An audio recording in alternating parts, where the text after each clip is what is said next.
Hoje nós vamos falar da tese de investimentos do Grupo GPS, uma empresa novata na Bolsa. Ela estreou no final de abril desse ano, mais ou menos, com o ticker GGPS3, uma empresa do novo mercado aí. Talvez você já tenha operado com ela.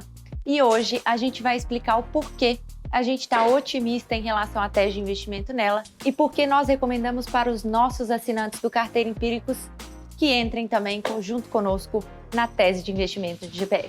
Vamos lá? São 3 pontos principais da tese. Então, primeiro, consolidação de mercado, os retornos superiores que essa companhia vem entregando, uma gestão e uma governança super alinhados e um valuation super atrativo. Que é importante também isso, hein? Então vamos lá, vamos por partes. Primeiro, potencial de consolidação desse mercado. Esse é um mercado, né? O que a GPS faz? Ela é uma empresa de terceirização de mão de obra. Então, ela pode terceirizar a portaria do seu condomínio residencial, por exemplo, te fornecendo toda a mão de obra. Ela pode terceirizar a limpeza, etc, etc, etc. É esse tipo de coisa que a GPS faz, né? Então, ela opera no mercado de terceirização de mão de obra. Existem uma infinidade, milhares de empresas que fazem isso no Brasil, cada uma com uma faixinha do mercado e, por isso, ele é extremamente pulverizado. O Grupo GPS, que é o líder desse setor, com 100 mil funcionários, hein, gente? 100 mil funcionários é o maior empregador do Brasil. Mesmo assim, ele tem um market share de só 3,6% do mercado, um market share aí de mais ou menos 4%. Para vocês terem noção do tanto que isso significa de pulverização, o mercado de moda, que é um mercado que a gente considera já super pulverizado, a Lojas Renner, que é o líder do mercado de moda, tem 7%. E isso para a gente é muito pulverizado. Agora vocês imaginam onde o líder tem 4%.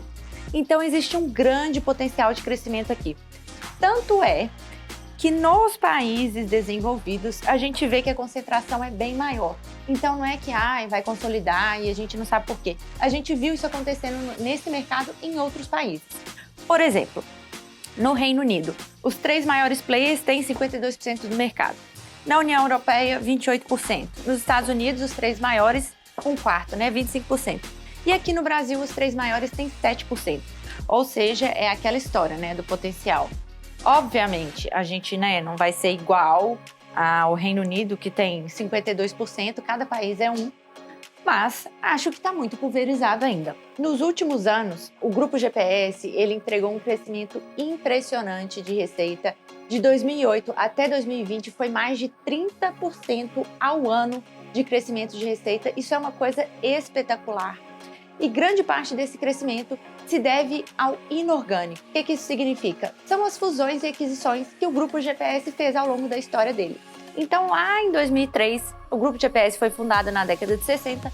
Lá em 2003, quando o management atual, quando o CEO atual e o COO atual entraram na empresa, logo eles fizeram uma reestruturação interna, trouxeram alguns fundos para ser sócio, como Neo Investimentos, Warburg Pincus e Gávea Investimentos também. E eles entraram nessa toada de fazer várias aquisições para consolidar o mercado. Então, grande parte do crescimento que eles vêm entregando nessas últimas décadas se deve ao crescimento inorgânico e a gente acredita que eles vão continuar fazendo isso porque o potencial de consolidação é enorme. Tem muita empresa de terceirização de mão de obra para eles comprarem ainda. Por isso, a gente acredita que a receita vai continuar crescendo. Ponto 2. Retornos superiores. Esse é um business que a gente comentou no vídeo sobre como escolher uma ação. É importante a gente olhar as métricas de retorno, né? E eu tinha comentado que eu gosto de olhar muito o ROIC, que é o retorno sobre capital investido total, na sigla em inglês, né? E esse business, né, a GPS, ela tem um ROIC muito atrativo, estruturalmente alto, consistentemente alto ao longo do tempo. E por que é isso, né? A gente se debruçou sobre os números e tem alguns fatores que contribuem para esse retorno alto. Primeiro, o business da GPS não exige grandes investimentos em maquinário, em prédios, em imóveis, etc. Então não precisa de muito capital empregado ali, investido no business, né? Que o capital empregado seria o denominador do ROIC, né? Então é um baixo investimento necessário para operar esse business. Tem um outro ponto, assim, que é necessário um investimento maior em capital de giro, porque primeiro a GPS, ela contrata o funcionário e ela vai receber do cliente dela, que terceiriza a mão de obra dele, né? Mais ou menos uns 2 meses depois, então tem algum capital de giro aí necessário, mas nada que passe de 18% da receita. Isso é baixo. Para vocês terem noção, uma Via Varejo, uma Magazine Luiza investem cerca de 25% da receita em capital de giro, comprando mercadoria para depois vender. Então, assim, esse é um business que não precisa de muito investimento inicial. Por mais que seja complicado administrar toda uma mão de obra, 100 mil funcionários, né, que no fundo são a matéria-prima do GPS, que fornece mão de obra. E, além disso, essa empresa tem um controle superior de questões trabalhistas. Com 100 mil funcionários para serem subcontratados pelos clientes delas, você imagina, assim, o potencial de BO trabalhista que isso pode ser para o grupo GPS, né? Deve ser uma coisa muito complexa de ser administrada. Então, uma das métricas que a gente olhou foi qual é o custo trabalhista caixa dividido pela receita todos os anos e monitorou como que o grupo GPS controlou isso ao longo do tempo. E como que foi? Não passou de 1% em nenhum ano. Acredita? Mesmo na crise de 2015, 2016, que terminou em 2017, né, que nosso desemprego aumentou, que o país entrou em recessão econômica, mesmo nessa época, o custo trabalhista aumentou um pouquinho, ali 0,2 pontos percentuais, 0,3, mas ficou super sob controle. Então, isso permite que as margens do grupo GPS continuem saudáveis e, assim, preservem a capacidade da empresa de entregar retornos superiores. Qual que é o resultado desses 2 pontos, né? Baixo investimento e boas margens.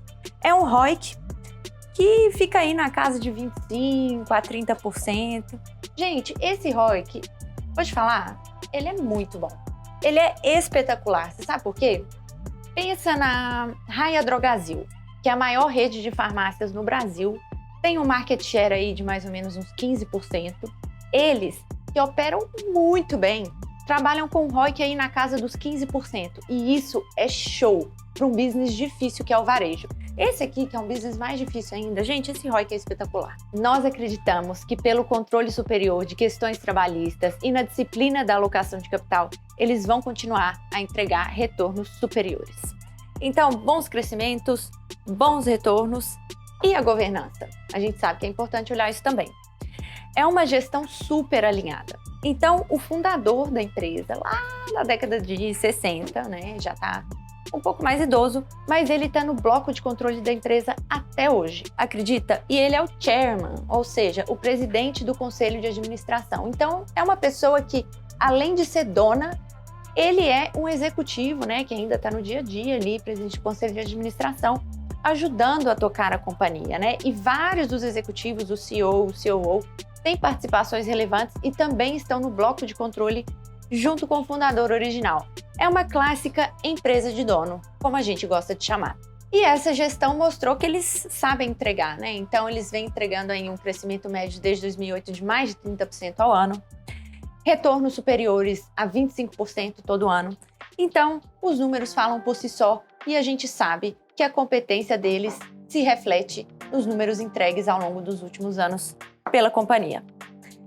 E o último ponto, né, o valuation, como que tá? A gente projetou todo esse crescimento, com todo esse retorno, nos nossos modelos. E qual que é a nossa conclusão? A gente enxerga um potencial de upside de mais ou menos 20% a 30% em relação ao preço atual do papel, né? Então, tá mais ou menos R$18 o papel hoje. Lembrando que saiu no IPO, se não me engano, a 10. E a gente acha que o preço justo está por volta de 22, 25, por aí, dando um upside aí de 20% a 30%, né? Além disso, usamos análise comparativa também e a gente encontra um múltiplo de 18 vezes EV/EBITDA projetado para o ano de 2021. Então, o que significa, né? O valor da empresa na bolsa somada com a dívida dela significa um múltiplo de 18 vezes o EBITDA que o mercado espera que o GPS gera para este ano. Por que eu estou falando isso? Porque as empresas gringas, né, que fazem isso, que têm um tamanho parecido com o que a GPS quer ter, elas negociam aí a 25, 30, algumas até 40 vezes o EBITDA projetado para esse ano. Então, tem um grande potencial também de re-rating, né? Não é o que a gente conta com isso, né? A gente conta mais com o crescimento dos lucros, mas pode ser que o mercado atribua um múltiplo maior também se começar a comparar a GPS com as empresas estrangeiras. Pessoal, o que eu tinha para falar para vocês hoje é isso. Espero que tenha ficado claro para vocês como é a tese de investimentos que a gente enxerga para Grupo GPS ou GGPS3. Eu gostaria que você apontasse sua câmera para o QR Code que está aparecendo aqui na tela, se você quiser ter acesso a análises como essa e muitas outras feitas por nós, equipe do Carteira Empíricos. É isso, dê seu like, compartilhe com seus amigos e se você quiser uma foto dessa lousa em alta resolução, deixe aqui nos comentários que a gente manda para você diretamente do grupo do Telegram. É isso, um abraço e te vejo no próximo vídeo.